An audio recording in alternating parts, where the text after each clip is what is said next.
Cher manager, bonjour. Je suis Julien Godefroy, auteur du livre Prendre un poste de manager, 87 techniques pour développer son leadership et engager ses équipes, aux éditions Erol, ainsi que consultant et formateur en management. Pour progresser facilement dans votre management, je vous invite tout de suite à télécharger gratuitement mon e-book de plus de 40 conseils pour motiver vos équipes. Vous trouverez le lien dans la description. Pensez aussi à vous abonner à ma chaîne YouTube pour consulter mes dernières vidéos.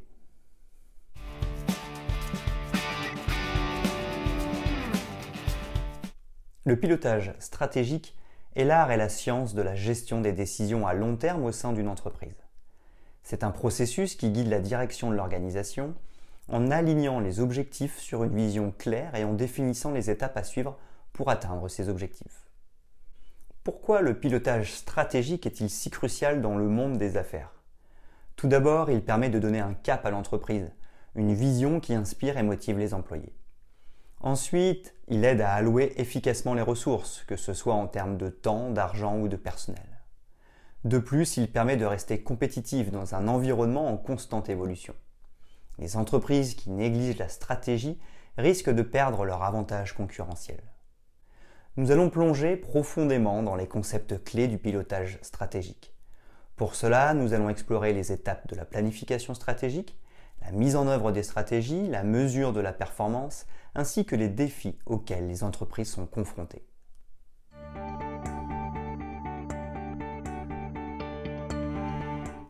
Premièrement, les fondements du pilotage stratégique. Pour comprendre le pilotage stratégique, nous devons revenir aux bases. La stratégie d'entreprise, tout d'abord, ne se résume pas à un simple plan. C'est une vision globale qui guide l'entreprise vers ses objectifs à long terme. La vision, la mission et les objectifs stratégiques sont des concepts clés à distinguer.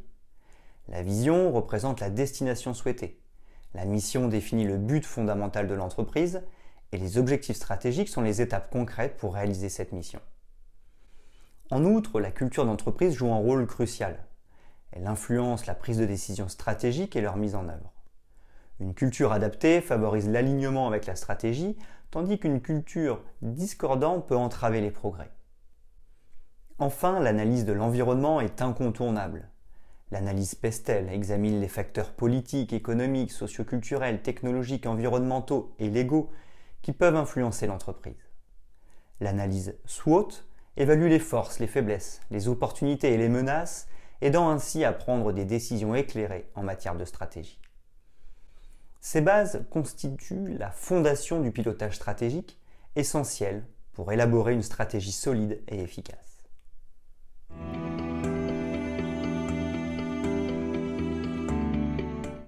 Deuxièmement, la planification stratégique.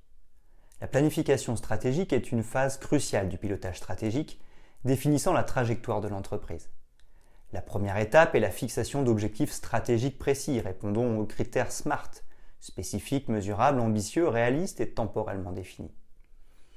L'alignement de ces objectifs sur la vision à long terme et la mission de l'entreprise est essentiel. La vision représente la destination souhaitée, tandis que la mission exprime le but fondamental de l'entreprise. Cette harmonie garantit que chaque action s'inscrit dans le cadre des aspirations à long terme de l'entreprise. Dans cette phase, nous explorons également les stratégies de croissance. Les stratégies génériques de Michael Porter, à savoir le leadership des coûts, la différenciation et la focalisation, niche, visent à donner un avantage concurrentiel. La diversification est une stratégie majeure, impliquant l'exploration de nouveaux marchés ou secteurs pour diversifier les risques et saisir de nouvelles opportunités. La planification stratégique est le point de départ pour mettre en œuvre une stratégie efficace, déterminant la voie vers la croissance et la réussite de l'entreprise.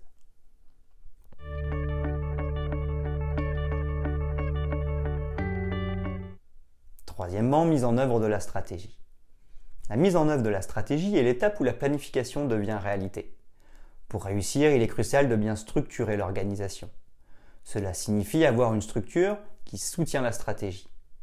Si la stratégie exige de l'innovation rapide, la structure doit être agile et flexible. Si l'efficacité des coûts est primordiale, la structure doit refléter cela.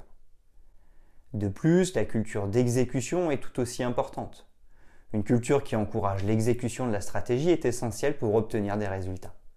Cela signifie créer un environnement où les employés sont incités à prendre des initiatives, à être responsables et à s'engager dans la réalisation des objectifs stratégiques. Ensuite, la communication interne joue un rôle clé. Les employés doivent comprendre la stratégie, leur rôle dans sa mise en œuvre et comment leur travail contribue aux objectifs de l'entreprise. La communication transparente et ouverte est un pilier de la réussite de la mise en œuvre. En fin de compte, une mise en œuvre réussie de la stratégie repose sur l'organisation et la culture. Une organisation bien structurée et une culture d'exécution sont des atouts majeurs pour transformer les plans stratégiques en réalité.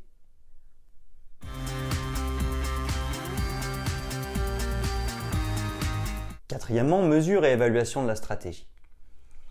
La mesure et l'évaluation de la stratégie sont cruciales pour le succès de toute entreprise. Les KPI, ou indicateurs de performance clés, sont au cœur de ce processus. Ils permettent de suivre la performance par rapport aux objectifs stratégiques. C'est pourquoi le choix judicieux des KPI est essentiel. Ils doivent être alignés sur les objectifs stratégiques de l'entreprise, pertinents pour l'industrie et spécifiques. Éviter la surcharge de KPI en se concentrant sur les plus importants est une pratique à viser. Ensuite, la surveillance constante de la performance est nécessaire.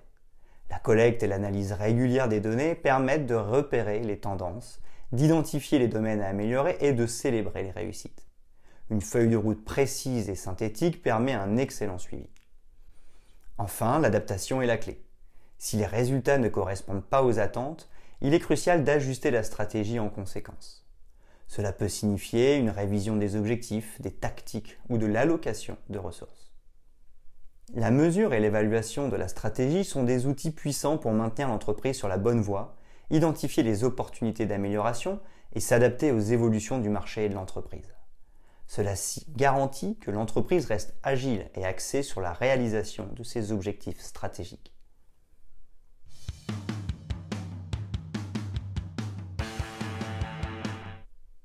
Cinquièmement, les défis du pilotage stratégique.